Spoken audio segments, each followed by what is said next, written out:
ஆதியாகமம் 49ஆம் அதிகாரம்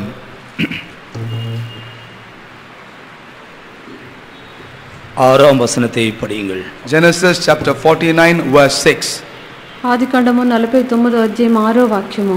என் ஆத்துமாவே அவர்களுடைய ரகசிய ஆலோசனைக்கு உடன்படாதே, என் மேன்மையே அவர்கள் கூட்டத்தில் நீ சேராதே. அவர்கள் தங்கள் கோபத்தினாலே ஒரு புருஷனை கொன்று தங்கள் அகங்காரத்தினாலே அரண்களை நிர்மூலமாக்கினார்களே. O my soul, come not thou into their secret, unto their assembly mine honor be not thou united, for in their anger they slew a man, and in their self will they dig down a wall. నా ప్రాణమా వారి ఆలోచనలో చేరవద్దు, నా ఘనమా వారి సంగముతో కలుసుకొనవద్దు. వారు కోపం వచ్చే మనుషులను చంపిరి, తమ స్వేచ్ఛ చేత ఎద్దుల గుదికాలి నరములను తెగగొట్టిరి. இங்கே சிமியோனையும் லேவியும் குறித்து நாம் பார்க்கிறோம். In this place we read about Simon and also about Levi. ఇక్కడ షిమ్యోను లేవిని గురించి మనం చదువుచున్నాము. இவர்களுக்கு ஒரு சுய சித்தம் இருந்ததாக நாம் இந்த வசனத்திலே படிக்கிறோம். And in this verse we also read that they both had a self will. ఇక్కడ వారికి స్వేచ్ఛ లేక స్వచిత్తం ఉండినట్లుగా చూస్తున్నాము. இவர்கள் அவருடைய தகப்பனாகிய யாக்கோபுக்கு கீழ்ப்பட்டே இருந்தார்கள். And both of them however were under the father Jacob. వీరు తమ తండ్రి అయినటువంటి యాకోబునకు వారి విధేయులుగానే ఉండిరి. எந்த ஒரு காரியத்தை செய்ய வேண்டி இருந்தாலும் அவர்கள் யாக்கோபை அணுகி ஆலோசனை பெற்றிருக்கலாம். Whatever was the matter that they had to do, they perhaps would have always approached Jacob and sought for his permission. వీరు ఏ యొక్క కార్యము చేయుటకైనను తమ తండ్రి అయిన యాకోబు వద్దకు వెళ్ళి వీరు అనుమతి పొందెదరు. இவர்கள் யாக்கோபுக்கு தெரியாமல் இவர்கள் செய்ததான துணிகரமான காரியமே இவர்கள் சபிக்கப்படுவதற்கு ஏதுவாய் மாறிற்று. But there also was a very presumptuous thing that they have done without the knowledge of Jacob, which had become a very cause for them to be cursed. అయితే వీరు యాకోబునకు తెలియకుండా ఇట్లా చేసినటువంటి ఈ యొక్క కార్యమే వారికి శాపముగా మార్చబడెను. நாம் நுகத்திற்கு கீழ்ப்பட்டதான மனுஷர்களாக இருக்கிறோம். We are people that are under the yoke.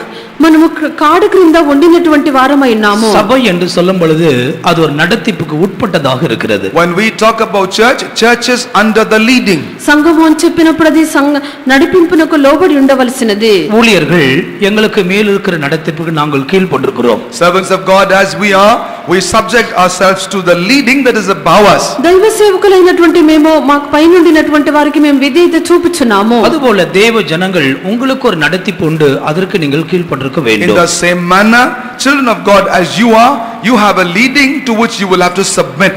ఆ రీతిగానే దైవజనులైనటువంటి మీరు మీకు కూడా నడిపించేవారు ఉన్నారు, వారికి లోబడి ఉండవలెను. சுய சித்தம் தான் அகங்காரம். The self will is the boasting. ఈ యొక్క స్వచిత్తమే అహంకారమై ఉన్నది. இப்படி சுய சித்தம் செய்கிற நபராக இருப்பார்கள் என்றால் அவர்கள் அரண்களை மதிலை நிர்மூலமாக்கி போடுகிறார்கள். In this manner, if there are people that will do self will, those are the ones that will dig down a wall and destroy the forts. ఇక స్వచిత్తము చేయనటువంటి వారుగా ఉండినట్లయితే తమ ప్రాకారములను దుర్గములను వారు పడగొట్టుచున్నారు. கடந்த வேதபாட கூட்டத்தில் தேவனே நமக்கு அரணா இருக்கிறார் என்று படித்தோம். In the past Bible study we studied that our God himself is our wall. పోయిన వారము వేదపఠనమందు మన యొక్క దేవుడే మనకు ప్రాకారము దుర్గం అని చెప్పి చూచిన్నాము. அடுத்ததாக அப்போஸ்தல தீர்க்கதரிசிகள் நமக்கு அரணா இருக்கிறார்கள். And subsequent to God we also studied that the apostles and the prophets are our wall.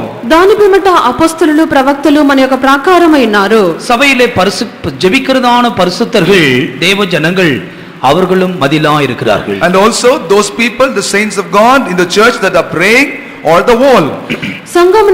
సంఘమునందు ప్రార్థించినటువంటి పరిశుద్ధులు ప్రార్థించినటువంటి వారు ప్రాకారం వంటి వారై ఉన్నారు. அடுத்ததாக ஆராதனை, பாடல், ஜெபங்கள், விசுவாச வீடு, இது எல்லாமே நமக்கு ஒரு அரண், நமக்கு ஒரு பாதுகாப்பு. And then the songs that we sing, the worship, the service, the faith home, the church, all these are nothing but a fort or a protection for us. దాని పిమ్మట మనము దేవుని ఆరాధించుట, స్తోత్రించుట, ప్రార్థించుట, పాటలు పాడుట, విశ్వాస గృహము, ఇవన్నీ మనకు ఒక ప్రాకారమైనవి. கடைசியாக வேதத்தில் மதிலை அரணை கட்டின 3 பேரை குறித்து நாம் தியானித்தோம். Finally we also meditate from the Bible 3 people who built up the wall.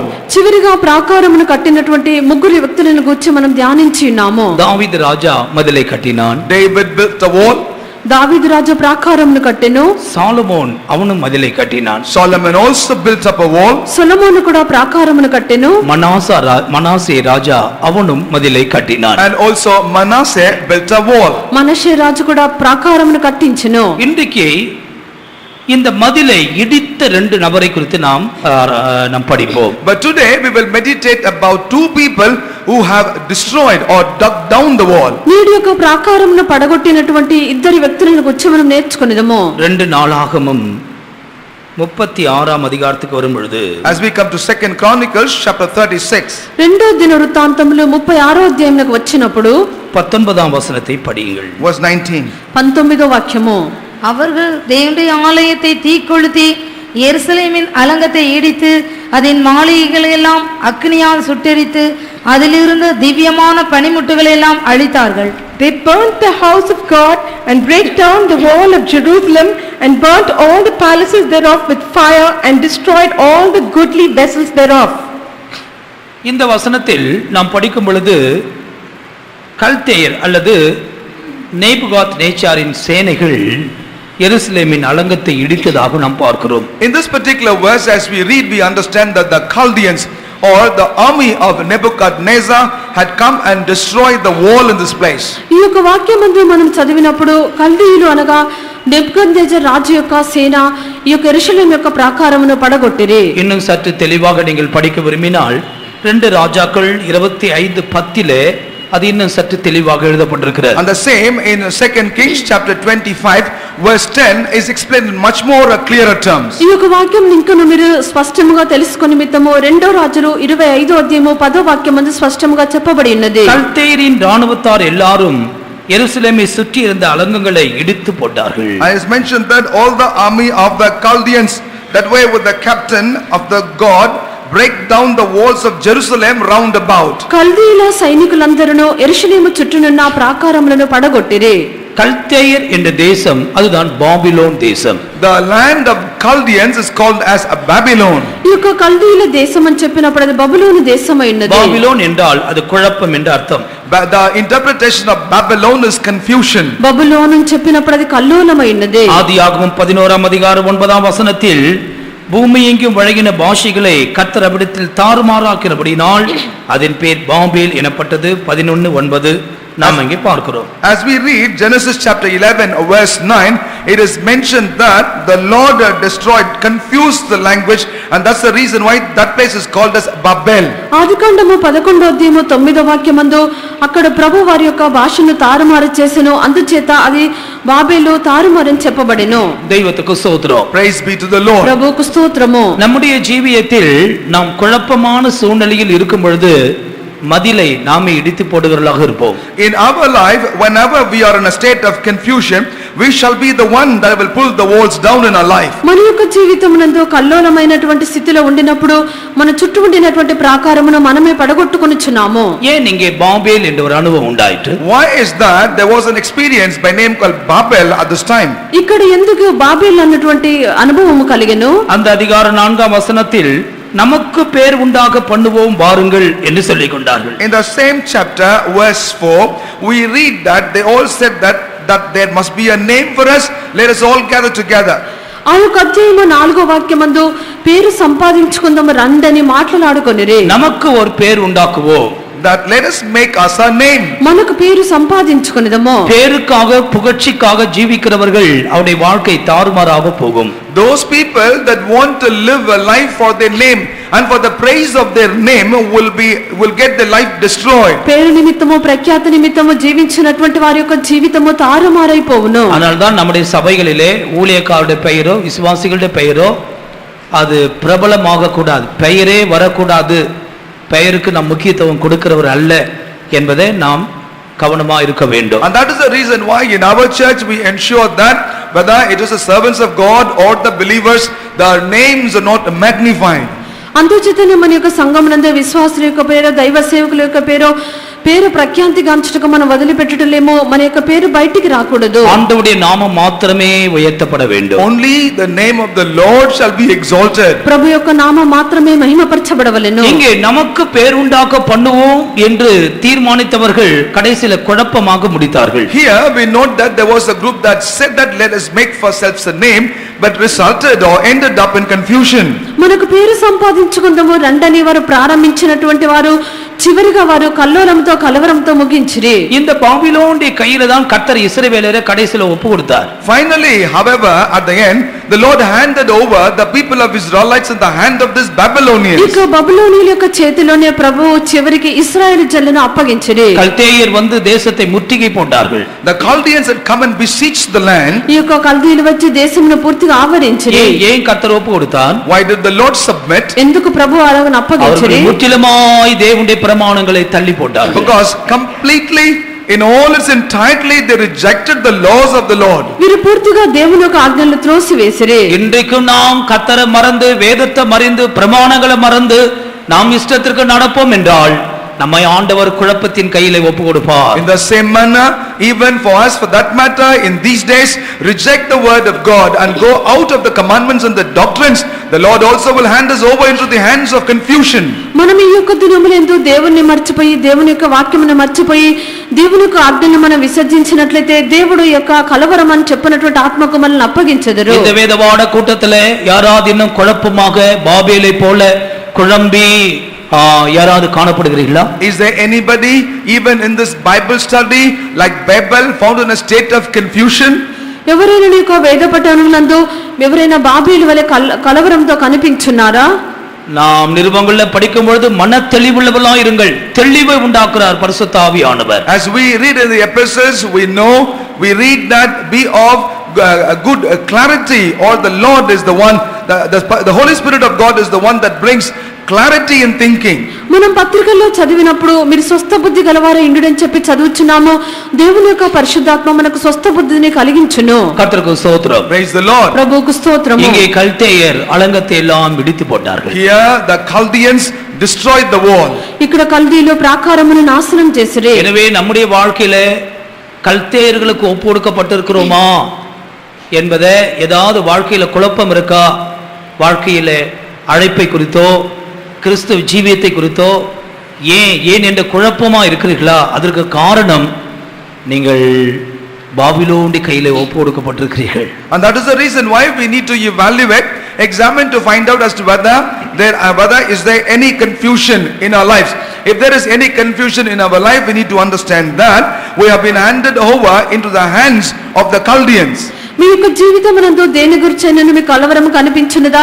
మీ యొక్క పిలుపును గురించి లేక మీ యొక్క క్రైస్తవ జీవితం గురించి మీ కలవరముగా ఉండినట్లయితే మీరు యొక్క బబులోనీయుల చేతికి అప్పగింపబడి ఉన్నారు. மறுபடியுமாக தாழ்த்தி கண்ணீர் விட்டு தேவனுடைய பிரமாணங்களை தேடி கைக்கொள்ள ஆரம்பித்தால் நிச்சயமாக அந்த குழப்பம் உங்களை விட்டு போகும். Therefore, once again, if you would humble yourself, shed tears, seek the law and the commandments of the Lord and pursue them after, then for sure these confusions will be gone from you.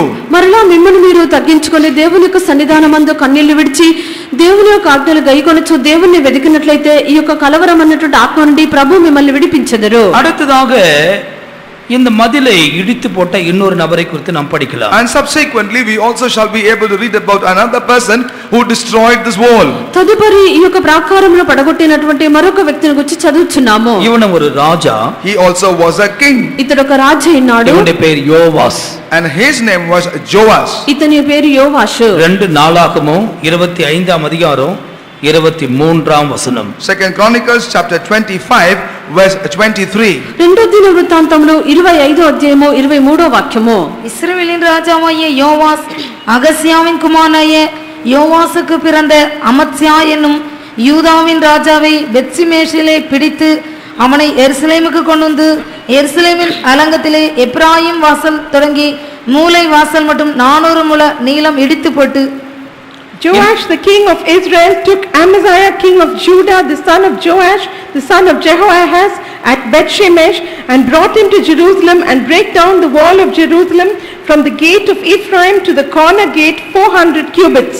இந்த இடத்துல 400 முழம் எருசலேமின் வாசலை ஒரு ராஜா இடித்து போட்டான். In this place a particular king destroyed the wall of Jerusalem for about 400 cubits. ఈ యొక్క స్థలమునందు ఇతడు యెరూషలేము యొక్క ప్రాకారమును 400 మూరల పొడుగున పడగొట్టెను. அந்த நாட்களிலே தேசம் ரெண்டாக இருந்தது.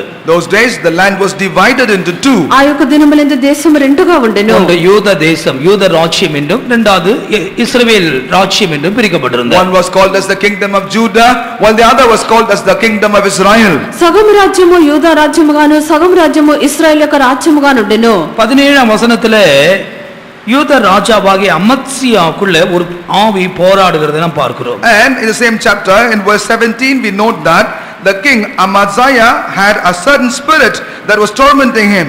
17వ వాక్యమునందు యూదా రాజు అయినటువంటి అమజ్యా యందు ఒక ఆత్మ పోరాడినట్లుగా చూస్తున్నాము. அவன் என்ன சொல்லுகிறான்? What does he say? అతడు ఏం చెప్పెను? நம்முடைய சாமர்த்தியத்தை பார்ப்போம் வா.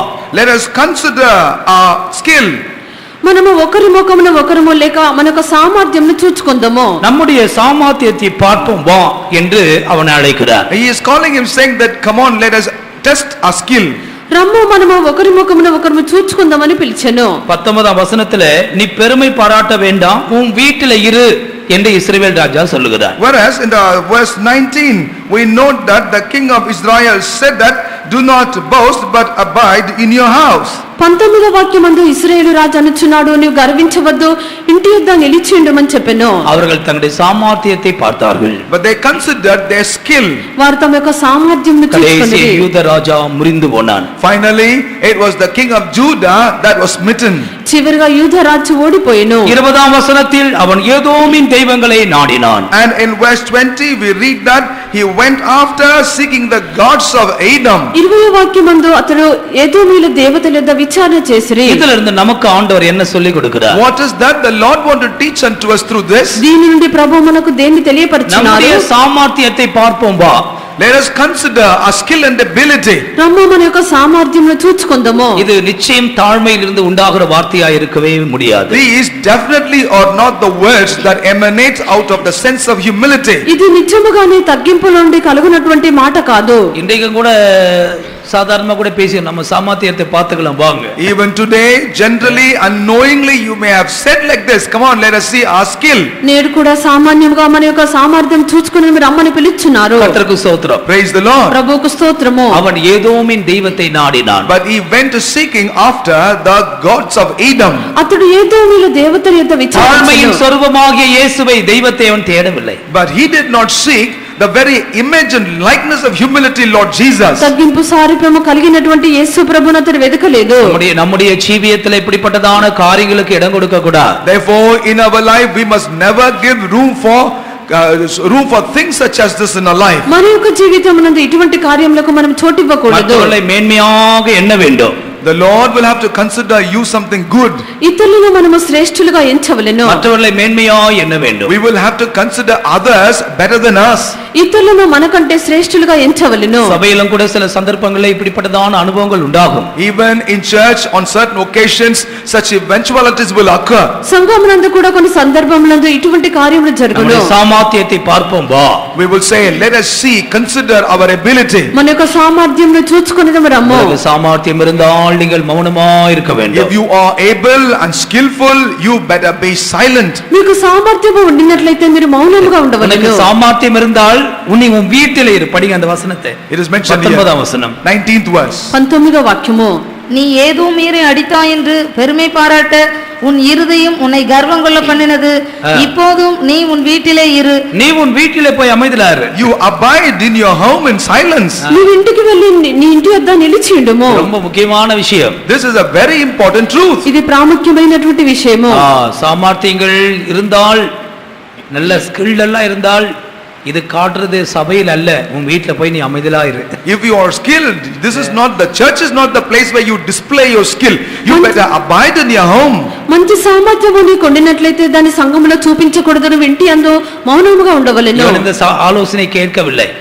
He did not listen to this counsel. అతడు ఆలోచన అడగలేదు. சாமர்த்தியத்தை பார்த்தார்கள். And they considered their skill. సామర్థ్యంను చూచుకొనిరి. கடைசியில் அவன் சிறைபிடிக்கப்பட்டான். Finally he was taken captive. చివరిగా అతడు చెరలోనికి వెళ్ళెను. 400 முழம் அலங்கத்தை இடித்து போட்டார்கள். As a result, for 400 cubits the wall was pulled down. 400 మూరల పొడవున గోడ పడగొట్టబడెను. கர்த்தருக்கு மகிமை உண்டாகட்டும். Glory be to God. దేవునికి మహిమ కలుగును. நம்முடைய ஜீவியத்துல கூட இப்படிப்பட்டதான போட்டி பொறாமைகள் சாமர்த்தியத்தை பார்க்கிறது எல்லாம் இருக்குமானால் நீ உன்னுடைய மதிலை இடித்து இழந்து போவாய். Also in our life in the same manner, if we have this attitude where we attempt to evaluate as to how skilled we are, then that means that you are pulling down the very wall of your life yourself. మీ యొక్క జీవితమునందు కూడా ఇలాగన పోటీ చేయుట అసూయను చూయించుట సామర్థ్యంను కనపరచుట ఇటువంటి చేసినట్లయితే ఈ రీతిగానే సంభవించును. அடுத்ததாக Subsequently, తదుపరి மதிலை புதுப்பித்த 2 நபரை குறித்து சொல்லுகிறேன். I also will now tell you about 2 people who renewed the wall. ఈ యొక్క ప్రాకారము నూతన పరిచినటువంటి 2 వ్యక్తులను గురించి చెప్పెదను. ஒன்று நெகேமியா என்ற ஒரு பானபாத்திரக்காரன். First and the foremost, the cupbearer called Nehemiah. ఒకటి నెహెమ్యా అని చెప్పినటువంటి పానదాయకుడు. நாளாகமம் 2ஆம் அதிகாரம் நெகேமியா 2ஆம் அதிகாரம் 17ஆம் 18ஆம் வசனங்கள். Nehemiah chapter 2 verses 17 and 18. Nehemiah 2వ అధ్యాయము 17 18 వాక్యములు. பின்பு நான் அவர்களை நோக்கி, எருசலேம் பாழாயிருக்கிறதையும் அதன் வாசல்கள் அக்னியால் சுட்டெரிக்கப்பட்டு கிடக்கிறதையும் நாம் இருக்கிற சிறுமையும் பார்க்கிறீர்களே, நாம் இனி நிந்தைக்குள்ளாயிராதபடிக்கு எருசலேமின் அலங்கத்தை கட்டுவோம் வாருங்கள் என்று சொல்லி என் தேவனுடைய கரம் என் மேல் நன்மையாக இருக்கிறதையும். போதும். இந்த வசனங்களில் நாம் படிக்கும் பொழுது, as we read in this verse, ఈ యొక్క వాక్యమును మనం చదివినప్పుడు இங்கே ஜனத்தை பார்த்து சொல்லுகிறான், எருசலேமின் மதிலை அலங்கத்தை கட்டுவோம் வாருங்கள். unto the people he says, let us build up the wall of Jerusalem. ఇక్కడ నెహెమ్యా అనుచున్నాడు జనుడితో, యెరూషలేము యొక్క ప్రాకారమును మరలా కట్టుదము రండి. அதன் வாசல்கள் எல்லாம் அக்கினியால் சுடப்பட்டு கிடக்கிற. For the gates thereof have been burnt by fire. దాని యొక్క గుమ్మములన్నీ అగ్ని చేత కాల్చివేయబడిన. அதனாலே சிறுமையும் நிந்தையும் அங்க அனுபவிச்சிட்டு இருக்கிறார்கள். As a result of that, they were suffering more reproach and shame. అందుచేత మనకు శ్రమ నింద అనుభవించున్నాము. இந்த மனுஷன் ஒரு சாதாரண மனுஷன். அவன் ராஜாவுக்கு பானபாத்திரக்காரனா இருந்ததாக 1ஆம் அதிகாரத்தின் கடைசி வசனத்திலே படிக்கிறோம். This man was an ordinary man in the first chapter. The last we read that he was only a cupbearer to the king. ఇతడు ఒక సామాన్యమైనటువంటి వ్యక్తి. ఇతడు రాజులకు గిన్నె అందించేవాడుగా ఉండినట్లుగా 1వ అధ్యాయము చివరి వాక్యమందు చదువుచున్నాము. ஆண்டவர் இந்த அரண்மனையை கட்டவோ மதிலை கட்டவோ பெரிய ஞானியாகிய சாலமோனை உபயோகிக்க முடியும். சாதாரணமா ராஜாவுக்கு காஃபி டீ குடிச்சானே தெரியாது, என்ன வஸ்துகளை குடிச்சாங்களோ தெரியாது. இந்த கப்பேரர் அது கொண்டு கொடுக்கிறவனுக்கு இந்த பெரிய பாரத்தை கர்த்தர் கொடுக்கிறார். In order to build the wall, God can use great kings like Solomon, and he also can use a simple individual such as the cupbearers who only bring coffee or tea and offer this to the king. God can use him and exalt him also. దేవుని యొక్క మందిరం యొక్క ప్రాకారమును కట్ట నిమిత్తము దేవుడు గొప్ప రాజులను అనగా సొలొమోను వంటి వారిని కూడా ప్రభు ఏర్పరచుకొని ఎన్నుకొందురు. అదే రీతిగా రాజులకు కప్పు అందించినటువంటి కాఫీ టీ అందించినటువంటి వ్యక్తులను కూడా సామాన్యమైనటువంటి వారిని కూడా ప్రభు ఏర్పరచుకొందురు. இவனுக்குள்ள இருக்கிற முக்கியமான ஒரு விஷயம் என்ன? What is that very important thing that is found in him? ఇతనిలో ఉండినటువంటి ప్రాముఖ్యమైన విషయం ఏమిటి? அவனுக்குள்ள ஒரு கிறிஸ்துவின் ஆவி இருந்தது. In him was the spirit of Christ. ఇతనిలో క్రీస్తు యొక్క ఆత్మ ఉండెను. 2ஆம் அதிகாரம் 5ஆம் வசனத்தை நீங்கள் வாசித்துக் கொள்ளுங்கள். You read for yourself chapter 2 verse 5 yourself. 2వ అధ్యాయము 5వ వాక్యమును చదువుకొనుడి. என் பிதாக்களின் கல்லறைகள் இருக்கிற பட்டணத்தை கட்டும்படி யூதா தேசத்திற்கு நீர் என்னை அனுப்ப வேண்டிக் கொள்கிறேன், நீர் என்னை அனுப்பும். Thou would send me unto Judah, unto the city of my father's sepulchres, that I may build it.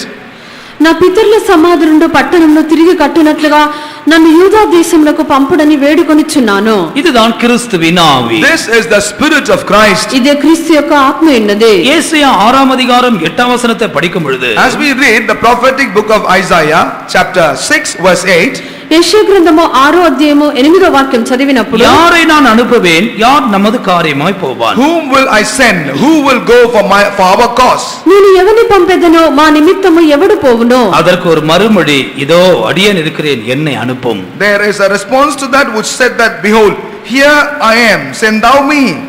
అంతటా నేను చిత్తగించుము నేనున్నాను, నన్ను పంపుమనెను. அதுதான் கிறிஸ்துவின் ஆவி.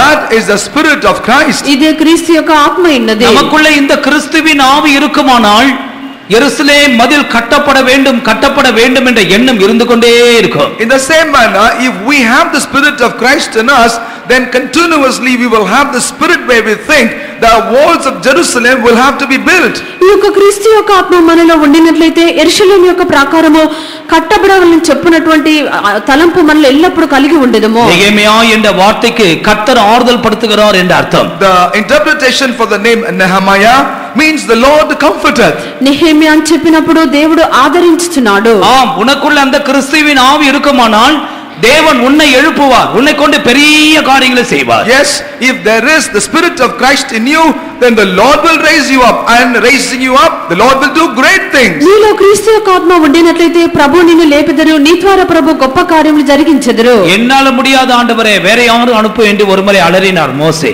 At one time Moses lamented saying, not me, O Lord, send somebody else. ఒకసారి మోసే చెప్పెను, ప్రభు అది నాకు సాధ్యము కాదు, ఎవరినైనా పంపించమని చెప్పెను. ஆனால் கிறிஸ்துவின் ஆவி என்ன சொல்லுகிறது? But what does the spirit of Christ say? అయితే క్రీస్తు యొక్క ఆత్మ ఏమి చెప్తుంది? யாரை நான் அனுப்புவேன்? Whom will I send? నేను ఎవరిని పంపించెను? யார் எனது காரியமாய் போவார்? Who will go for my cause? నా నిమిత్తము ఎవడు పోవును? அப்ப திருத்துவத்தின் இரண்டாம் நபராகிய கிறிஸ்து சொல்லுகிறார், அடியேனை அனுப்பும், என்னை அனுப்பும். Then the second person in the Trinity, Christ says, send thou me, I will go. త్రిత్వమునందు రెండో వ్యక్తి అయినటువంటి యేసుబాబు చెప్పెను, చిత్తగించుము నేనున్నాను, నన్ను పంపమని இந்த ஆவி చెప్పెను. இந்த நெகேமியாக்குள்ள இருந்தபடினாலே, Because since this spirit was in Nehemiah, ఈ యొక్క ఆత్మ నెహెమ్యాలో ఉండుటను బట్టి கர்த்தர் இந்த மனுஷனை அனுப்புகிறார். the Lord is sending this man. ప్రభు యొక్క వ్యక్తిని పంపించిరి. அவருடைய மனது முழுவதும் பாரம் பாரம் பாரம். His mind was so full of burden. అతని యొక్క మనసు పూర్తిగా భారం చేత నిండి ఉండెను. எனவே நகர சோதனையை போய் செய்கிறான். And that is the reason why he went after examining the city. అందుచేతనే యొక్క పట్టణమును అతడు పరిశోధించెను. தன்னுடைய கழுதையின் மேல் ஏறி நகர சோதனை செய்கிறான். Mounting upon his ass, he went around the city to investigate. అతని యొక్క గాడిద మీద ఎక్కి వెళ్ళి అతడు పట్టణమును పరిశోధించెను. கிறிஸ்துவின் ஆவி நமக்குள் இருந்தால் நாமே நம்மை தாற்பரிசோதனை செய்து கொள்ளுவர்களாய் In இருப்போம். the same manner, if we have the spirit of Christ in us, then we will do a self-examination about ourselves. క్రీస్తు యొక్క ఆత్మ మనలో ఉండినట్లయితే మనల్ని మనమే పరిశోధించుకొనదము. தன்னையே ஒரு தியாகமாய் ஒப்புக்கொடுத்தான். And he surrendered himself as a sacrifice. అతడు తన్ను తానే త్యాగం చేసి అప్పగించుకొనెను. நெகேமியாவின் வாழ்க்கை அடிக்கடி படியுங்கள். Please read the life of Nehemiah as many times as possible. Nehemiah యొక్క జీవితమును గురించి మీరు తరచుగా చదువుడి. அவர் ஒரு பெரிய கமாண்டர், ராணுவ வீரனை போல இருக்கிறார். He was a commander of a great army. అతడు గొప్ప సైన్యాధిపతిగా ఉండెను. ஒரு தியாகமுள்ள மனுஷன். And he also was a man of sacrifice. అతడు త్యాగము కలిగినటువంటి వ్యక్తి. வைராக்கியமுள்ள ஒரு மனுஷன். Man of great zeal. అతడు ఆసక్తి కలిగిన వ్యక్తి. கர்த்தருக்கு மகிமை உண்டாகட்டும். Glory be to God. ప్రభువుకు మహిమ కలుగును గాక. இவன் தான் எழும்பி இடிந்து கிடக்கிற மதிலை கட்டுகிறான். It was him who rose up to rebuild the walls that were broken. అతడు లేచి పడిపోయి ఉండినటువంటి ప్రాకారములను కట్టుచున్నాడు. நமக்குள்ள ஒரு கிறிஸ்துவின் ஆவி என்றேக்கு இருக்க வேண்டி நாம் ஆண்டவர் நோக்கி பிரார்த்தனை ஜெபிக்க வேண்டும். And that is the reason why we will have to always pray unto the Lord, so that we will have the spirit of Christ in us always. మనలో క్రీస్తు యొక్క ఆత్మ ఉండినట్లయితే మనము ప్రభు యొద్ద మనం ప్రార్థించవలెను. அவர்கள் ஒதுங்கி விளங்கி போக மாட்டார்கள். Such people will never go away from the path. వారు తొలగి విడిచిపెట్టి వెళ్ళరు. கர்த்தாவே நீர் என்னை அனுப்பும். Lord, send thou me. ప్రభువా నన్ను పంపించుము. கர்த்தருக்கு மகிமை உண்டாகட்டும். Glory be to God. ప్రభువుకు మహిమ కలుగును గాక. இவர்களுக்கு தான் தேவன் இந்த தரிசனத்தை கொடுக்கிறார். It is only unto them the Lord gives this vision. ఇటువంటి వారికి ప్రభు యొక్క దర్శనం ఇచ్చుచున్నారు. அடுத்ததாக எசேக்கியா ராஜா கூட அவன் மதிலை கட்டினதாக நாம் படிக்கிறோம். And then we also read that King Hezekiah built the wall. దాని పిమ్మట హిజ్కియా రాజు కూడా ప్రాకారమును కట్టినట్లుగా చూస్తున్నాము. 2 నాలాగమం 32వ అధికారం. 2 Chronicles chapter 32 రెండో దినవృత్తాంతములు 32వ అధ్యాయము 5వ వచనం. verse 5. 5వ వాక్యము. அவன் திடன் கொண்டு இடிந்து போன மதிலையெல்லாம் கட்டி அவைகளையும் வெளியிலுள்ள மற்ற மதிலையும் கொத்தளங்கள் மட்டும் உயர்த்தி தாவீது நகரத்தின் கோட்டையை பலப்படுத்தி திரளான ஆயுதங்களையும் கேடகங்களையும் பண்ணி He strengthened himself and built up all the wall that was broken and raised it up to the towers and another wall without, and repaired Millo in the city of David and made darts and shields in abundance. இந்த இடத்துல இவன் திடன் கொண்டு இடிந்து போன மதிலை எல்லாம் கட்டினானாம். In this place we read that he strengthened himself and built up all the wall that was broken. ఇక్కడ ఒక రాజు ధైర్యం తెచ్చుకొని పాడైన గోడ యావత్తును కట్టించెను. கர்த்தருக்கு மகிமை உண்டாகட்டும். Glory be to God. ప్రభువుకు మహిమ కలుగును గాక. இவனுடைய வாழ்க்கையிலே இவனுடைய பெயர் யெகோவா என் பெலன் என்று அர்த்தம். The interpretation of his name is Jehovah is my strength. ఇతని యొక్క పేరునకు అర్థము యెహోవా నా బలమని అర్థము. யெகோவா உன் பெலன். Jehovah is your strength. యెహోవా నీ బలము. கர்த்தருக்கு ஸ்தோத்திரம். Praise the Lord. ప్రభువుకు స్తోత్రము. அவன்தான் திடன் கொள்ள முடியும். Only such can strengthen themselves. అటువంటి వారు మాత్రమే ధైర్యం తెచ్చుకొనగలరు. 7వ వచనத்தில் நீங்கள் திடன் கொள்ளுங்கள் என்று சொல்லுகிறார். And in verse 7 he then says be strong and courageous. 7వ వాక్యమందు మీరు ధైర్యం తెచ్చుకొనడం చెప్పెను. கர்த்தருக்கு மகிமை உண்டாகட்டும். Glory be to God. ప్రభువుకు మహిమ కలుగును గాక. பயமுள்ளவன் திகிலுள்ளவன் மதிலை கட்ட முடியாது. He that is frightened, terrorized cannot build the wall. భయము దిగులు ఉండినటువంటి వారు ఈ యొక్క ప్రాకారమును కట్టలేరు. ஏன் பயம் திகில் உண்டாகிறது? Why there is fear and trembling? ఎందుకు భయము దిగులు కలుగుచున్నది? தெய்வத்தின் மேல் இருக்கிற பூர்ணமான அன்பு குறையும் பொழுது, When the perfect love that is upon the Lord decrease. దేవుని మీద ఉండినటువంటి ప్రేమ తగ్గిపోయినప్పుడు கர்த்தருக்கு மகிமை உண்டாகட்டும். Glory be to God. ప్రభువుకు మహిమ కలుగును గాక. இங்கே எசேக்கியா இடிந்து போன மதிலை கட்டுகிறான். Here King Hezekiah builds the wall that was broken. ఇక్కడ హిజ్కియా పాడైపోయి పడిపోయినటువంటి ప్రాకారమును కట్టుచున్నాడు. நம்முடைய ஜீவியத்தில் நாமும் திடன் கொண்டு இடிந்து போன காரியங்களை கட்டி புதுப்பிக்க வேண்டும். In our life also we will have to be strengthened and rebuild those things that are found to be broken. మన యొక్క జీవితమునందు మనము ధైర్యం తెచ్చుకొని పాడై పడిపోయి ఉండినటువంటి ప్రాకారమును కట్టవడను. யெகோவா நம்முடைய பெலனா இருக்கிறார். For Jehovah is our strength. యెహోవా మన యొక్క బలమై ఉన్నారు. ஆண்டவருக்கு மகிமை உண்டாகட்டும். Glory be to God. ప్రభువుకు మహిమ కలుగును గాక. அது மாத்திரமல்ல, Not only that, అంత మాత్రమే కాదు, அதற்கு பிற்பாடு 7ஆம் வசனத்திலே 49:7 சில காரியங்கள் சொல்லப்பட்டிருக்கிறது.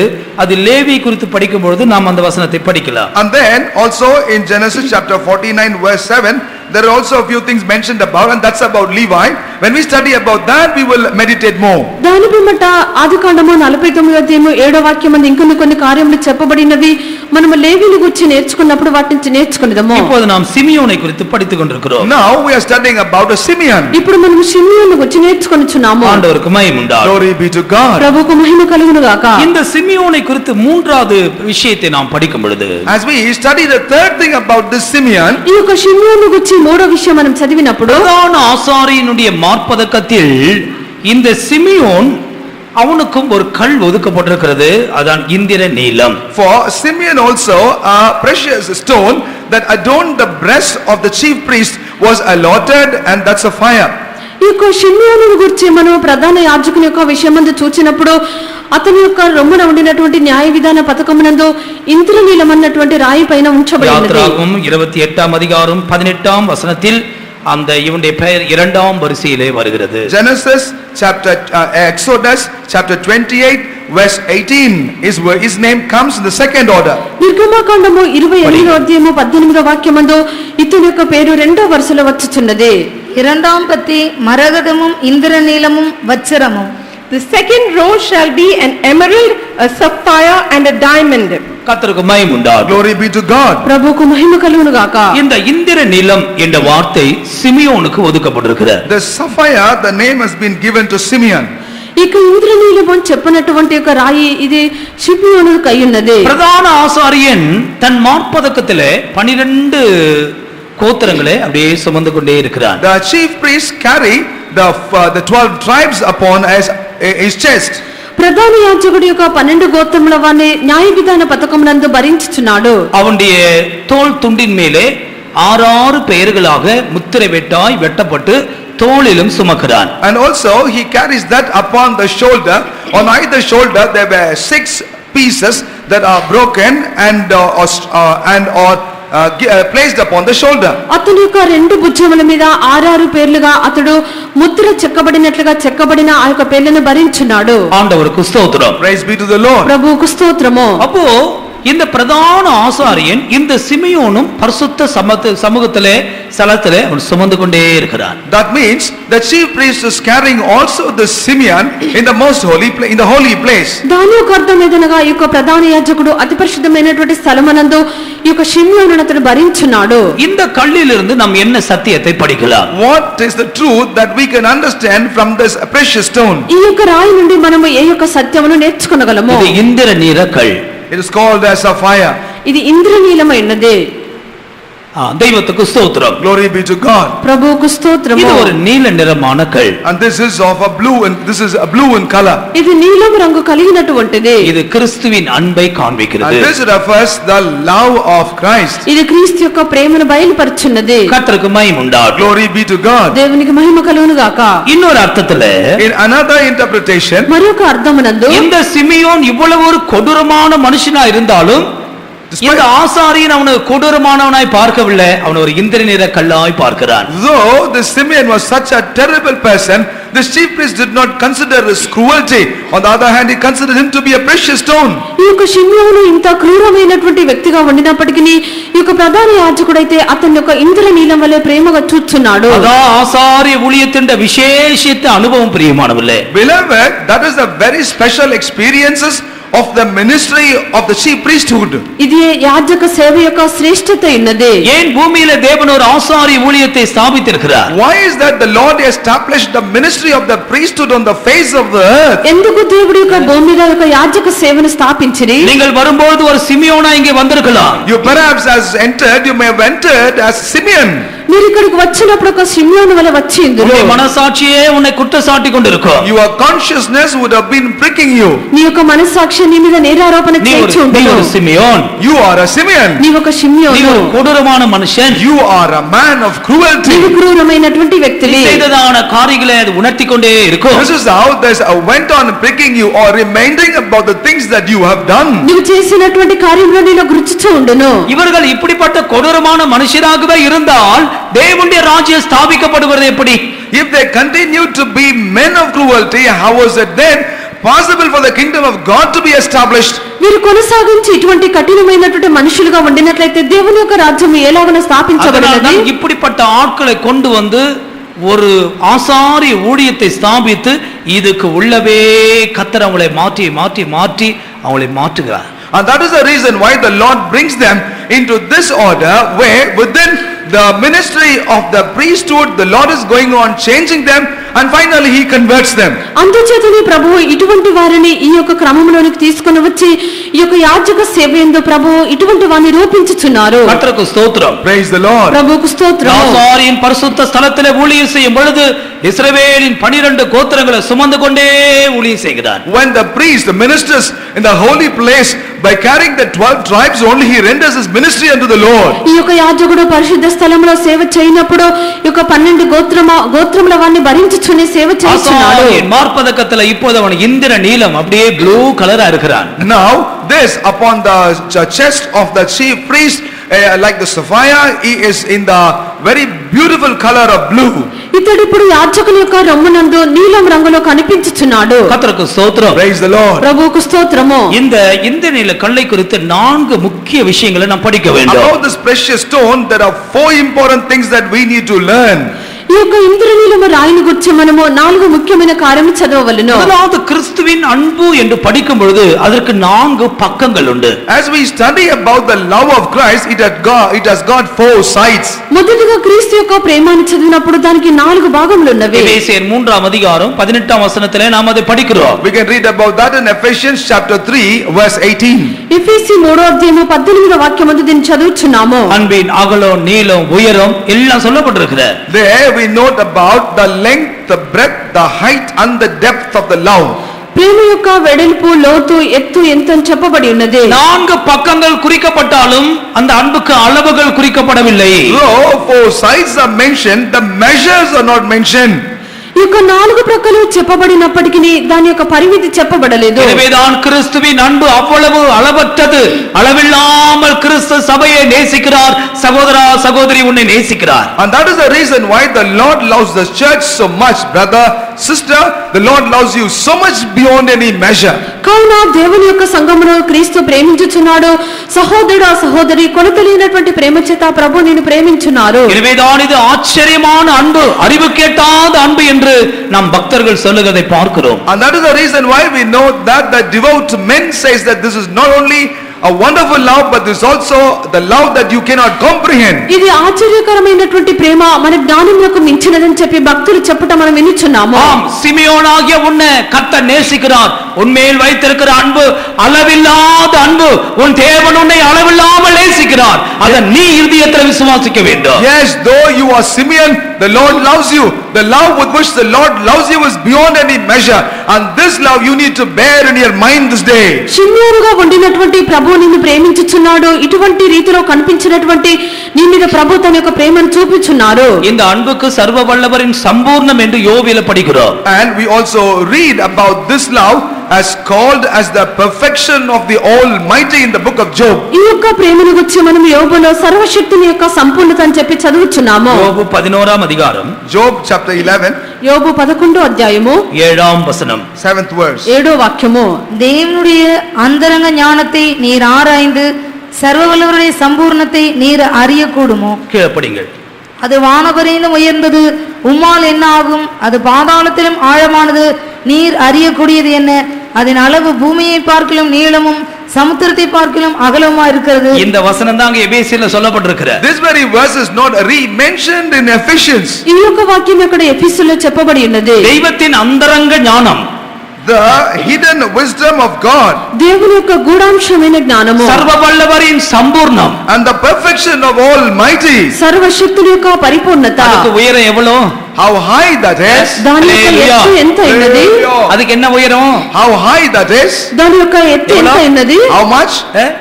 வான வரியந்த உயர்ந்தது. It is as high as heaven above. ఆకాశ వీధి ఎంత ఉన్నతమైనది. அதின் ஆழம் பாதாளத்திலும் ஆழமாம். How deep it is. It is deeper than hell. దాని యొక్క లోతు పాతాళము కంటే లోతుగానున్నది. ஒரு முறை பாஸ்டர் இப்படி சொல்றார், பாஸ்டர் டி தாமஸ், அகாதல பாதாளத்துல தள்ளப்பட்டவன். இப்போ நான் பிரசங்கம் பண்ணிட்டு இருக்கும்போது கூட அந்த பிசாசு போயிட்டே இருக்கிறான். ஏன்னா அதுக்கு பாட்டம்லெஸ், போயிட்டே இருக்கிறான்னு சொல்றான். Once Pastor T. Thomas said like this, even as I am preaching, the hell is bottomless. Therefore, even while I am preaching, he is still traveling to the bottom.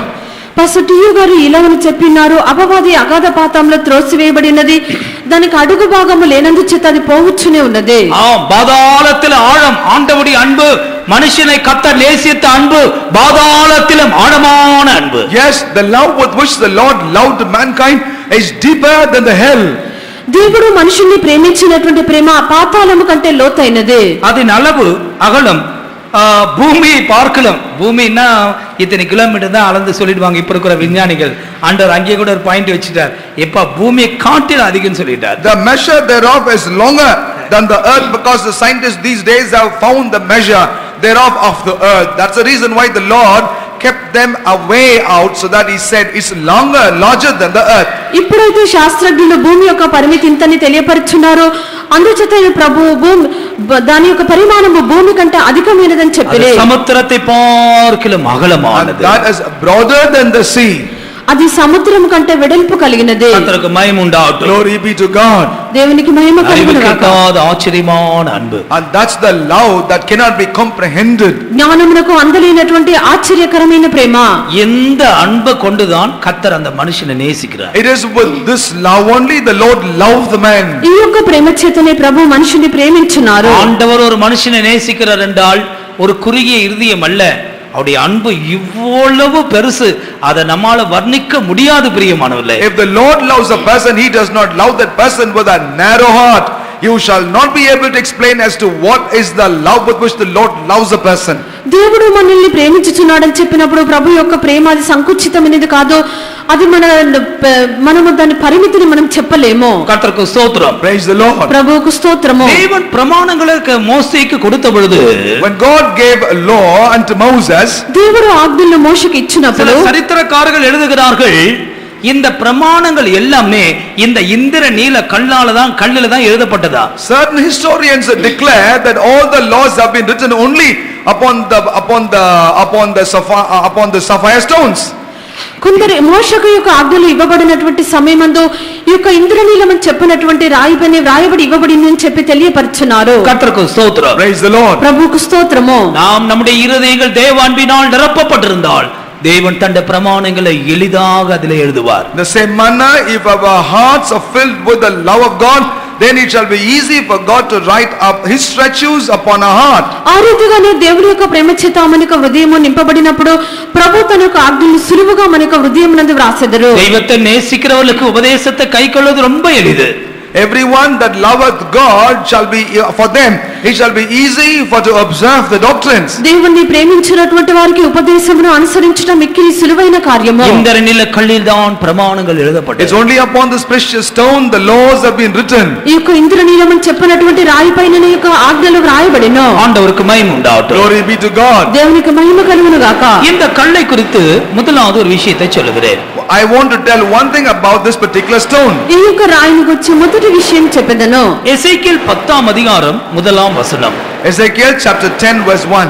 యెహెజ్కేలు మొదటి అధ్యాయము 10వ వాక్యము. இதோ கேருபீன்களுடைய தலைக்கு மேலிருந்த மண்டலத்தில் இந்திரநீல ரத்தினம் போன்ற சிங்காசன சாயலான ஒரு தோற்றத்தை கண்டேன். அது அவைகளுக்கு மேல் காணப்பட்டது.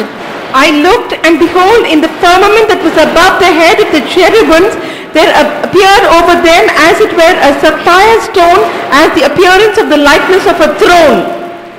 இந்த வேத பகுதியில் ஆண்டவருடைய சிங்காசனத்தின் சாயல் இந்திரநீல கல்லை போல் இருந்தது. In this particular place we note that the appearance of the likeness of the throne of God was like a sapphire stone. 10వ అధ్యాయము మొదటి వాక్యము నీలికాంతమయమైన సింహాసనం ఒకటి అగుపడెను. சிங்காசனம் என்று சொல்லுகிறது தேவன் அமர்ந்திருக்கிறதான இடம். Throne is the place where God is seated. సింహాసనము అని చెప్పినప్పుడు దేవుడు ఆసీనుడైనటువంటి స్థలము. தெய்வத்தின் சிங்காசனம் இந்திரநீல கல்லுக்கு ஒப்பா இருக்கிறது. The throne of God is compared to the sapphire stone. ఈ యొక్క దేవుని యొక్క సింహాసనము ఇంద్రనీలము రాయితో పోల్చబడి ఉన్నది. இதிலிருந்து நாம் என்ன விளங்கிக் கொள்கிறோம்? What do we understand from this? దీని నుండి మనం ఏమి గ్రహించున్నామో, தேவன் நமக்குள் நம்முடைய இருதயத்துக்குள் அன்பு நிமித்தமாய் அமர்ந்திருக்கிறார். The Lord, because of love, is seated or enthroned in our heart. దేవుడు మన యొక్క హృదయమునందు ప్రేమ నిమిత్తమై ఆయన ఉండిరి. செப்பனியா 3వ அதிகாரம் 17వ వచనం. Zephaniah chapter 3 verse 17. జెఫన్యా 3వ అధ్యాయము 17వ వాక్యము. உன் தேவனாய கர்த்தர் உன் நடுவில் இருக்கிறார். அவர் வல்லமையுள்ளவர், அவர் ரட்சிப்பார். அவர் உன் பேரில் சந்தோஷமாய் மகிழ்ந்து தம்முடைய அன்பு நிமித்தம் அமர்ந்திருப்பார். அவர் உன் பேரில். இந்த இடத்துல தேவன் அன்பின் நிமித்தம் அமர்ந்திருப்பார். Because of love he shall be seated. ఈ స్థలమందు మనం చదివినప్పుడు ప్రేమను బట్టి శాంతం వహించును. கர்த்தருக்கு மகிமை உண்டாகட்டும். Glory be to God. ప్రభువుకు మహిమ కలుగును గాక. நம்முடைய இருதயம் தேவ அன்பினால் நிரப்பப்படும் பொழுது, when our hearts are filled with the love of God, మన యొక్క హృదయము దేవుని యొక్క ప్రేమ చేత నింపబడినప్పుడు, அல்லது தெய்வத்தை நேசிக்க தீர்மானித்து தெய்வத்தை நேசிக்கிறவளாய் மாறும் பொழுது, or else when we determine to love God and begin to love the Lord, లేక దేవుని ప్రేమించుటకు తీర్మానించి దేవుని ప్రేమించువారుగా మారినప్పుడు, தேவன் அந்த அன்பினால் அமர்ந்திருக்கிறார். and then the Lord rests in this love. దేవుడు తన యొక్క ప్రేమ చేత మనలో విశ్రమించెదరు. கர்த்தருக்கு மகிமை உண்டாகட்டும். Glory be to God. దేవునికి మహిమ కలుగును గాక. இந்த ஒரு இடத்தில் தான் ஆண்டவர் பாடுவார்னு சொல்லப்பட்டிருக்கிறார். It is only in this place it is mentioned that the Lord will sing. ఈ ఒక్క స్థలమునందు మాత్రమే ప్రభువు గానముతో హర్షించునని చెప్పబడెను. கர்த்தருக்கு ஸ்தோத்திரம். சந்தோஷமாய் மகிழ்ந்து பாடுவாராம். 17వ வசனம் ஆங்கில பாஷையில வாசித்து பாருங்க. வேதாகமத்தில் பிதா தேவன் பாடுகிறார் என்று சொல்லப்பட்ட ஒரே வசனம் செப்பனியா 3వ அதிகாரம் 17వ வசனம். There is only one verse in the whole Bible, which is Zephaniah chapter 3 verse 17 is the place where it is mentioned God the Father will with joy sing. మనం ఆంగ్లమునందు ఈ యొక్క వాక్యమును చదివినప్పుడు 17వ వాక్యమందు తండ్రి అయినటువంటి దేవుడు మన అందరి సంతోషం చేత ఆయన గానముతో హర్షించును. ஆண்டவர் பெரிய பராக்கிரமசாலிகளை ஒண்ணும் தேடவில்லை. The Lord does not need or require great and mighty men. దేవుడు పరాక్రమశాలులను వెదకలేదు. கர்த்தர் யாரை தேடுகிறார்?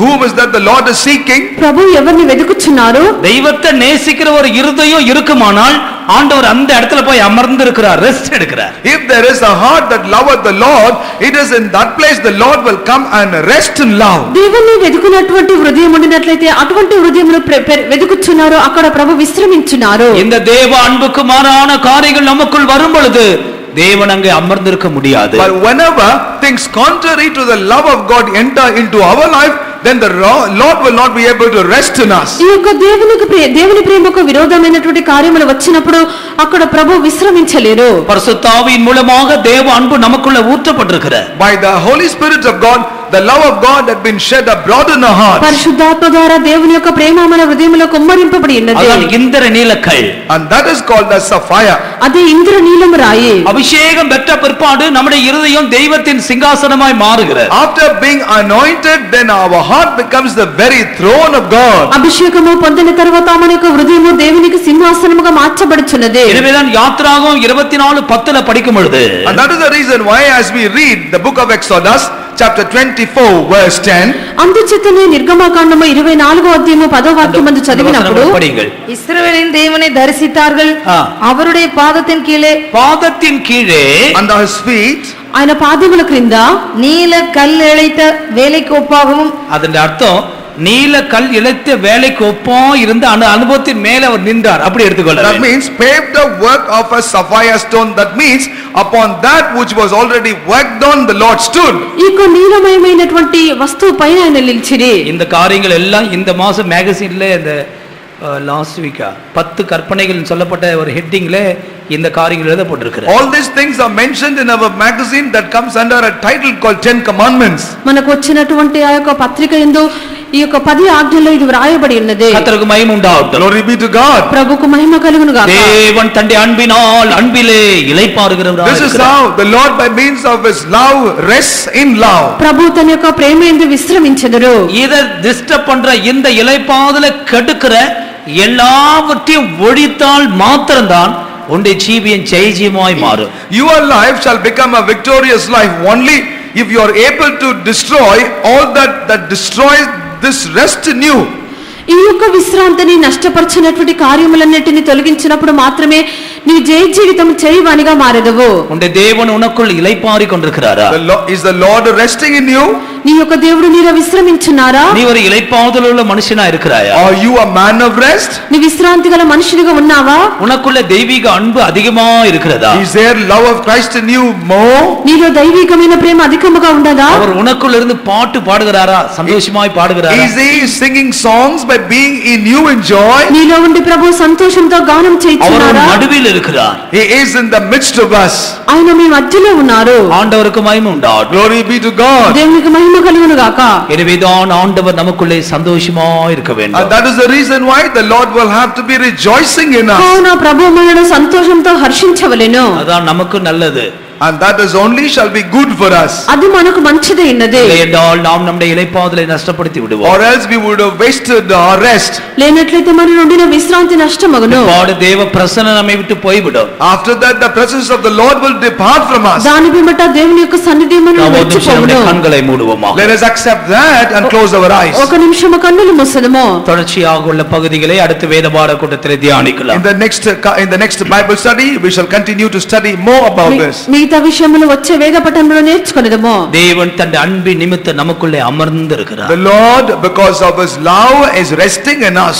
ప్రభు తన యొక్క ప్రేమ నిమిత్తం మనలో విశ్రమించున్నారు. நம்மை ஒரு இளைப்பாறுதலின் ஸ்தலமாய் கர்த்தரிடத்திலே மாற்றும்படி கேட்போமாக. Let us ask of the Lord so that the Lord will make us a place where he will rest. మనల్ని విశ్రాంతి స్థలముగా మార్చినట్లుగా ప్రభు యొద్ద మనం అడిగెదము. அபிஷேகம் பெற்ற ஜனங்கள் தான் ஆண்டவருடைய இளைப்பாறுதலின் ஸ்தலங்கள். The people of the Lord that have received the anointing or only the places where God can rest. అభిషేకం పొందినటువంటి దేవుని యొక్క జనుల దేవుడు విశ్రమించినటువంటి స్థలమైనారు. இன்னைக்கு உன்னுடைய கண்களை மூடி நீ சிந்தித்து பார். ஆண்டவருக்கு இளைப்பாறுதல் கொடுக்கிற இருதயம் உனக்குள் உண்டா?